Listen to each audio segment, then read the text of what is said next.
దుర్గమ్మ తల్లి యొక్క క్షేత్రం సామాన్యమైన క్షేత్రం కాదండి. ఎందుచేత నేను ఈ మాట అంటున్నానంటే, మీకు అక్కడ ఇంద్రకీలాద్రి కొండ అంతా కూడా శక్తి స్వరూపమే అని చెప్తారు పురాణంలో. అసలు ఆ కొండే ఒక శక్తి స్వరూపం. దాని మీద కాలు పెడితే చాలు కోరికలు సిద్ధిస్తాయని. మీకు నేను ఒక ఉదాహరణ చెప్తాను. నిన్నటి రోజునో మొన్నటి రోజునో కానీ విజయవాడలో సుబ్రహ్మణ్యేశ్వర స్వామి వారి గుడిలో కొన్ని వందల మంది భక్తులు కూర్చుని పూజ చేసుకుంటూ ఉంటే, కొన్ని వేల మంది భక్తులతో కనకదుర్గమ్మ తల్లి గుడెంతా నిండిపోయి ఉండగా మనం సుబ్రహ్మణ్యేశ్వర స్వామి వారిని పాము రూపంలో పూజ చేయడం అనేది సంప్రదాయం ఉంది. ఎక్కడ నుంచి పడిందో తెలియదు. పెద్ద పాము ఒకటి, ఇంతలావు పాము కొండ మించి పూజ చేస్తున్న వాళ్ళ మధ్యలో పడింది. నేను ఇవాళ పేపర్లో చదివాను.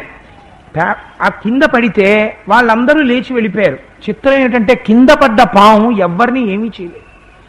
అది దర్శనం ఇవ్వాలనుకుందో ఏమో, అక్కడే ఉన్నటువంటి ఒక స్టీల్ రాడ్ మీదకి ఎక్కింది. అక్కడ ఉన్నటువంటి విలేకరులు ఫోటోలు తీస్తే ఆ వెలుతురు కళ్ళల్లో పడి కింద పడింది.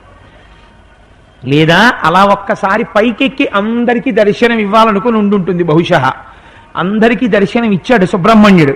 కింద పడింది. ఆ పక్కనే ఉన్నటువంటి కొండరాళ్లలోకి ప్రవేశించి వెళ్ళిపోయాడు స్వామి. ఎవ్వరిని ఏమీ చేయలేదు. ఎంత ప్రత్యక్ష ప్రమాణమో చూడండి. ఇంద్రకీలాద్రి అంటే సామాన్యమైనటువంటి క్షేత్రం కాదు.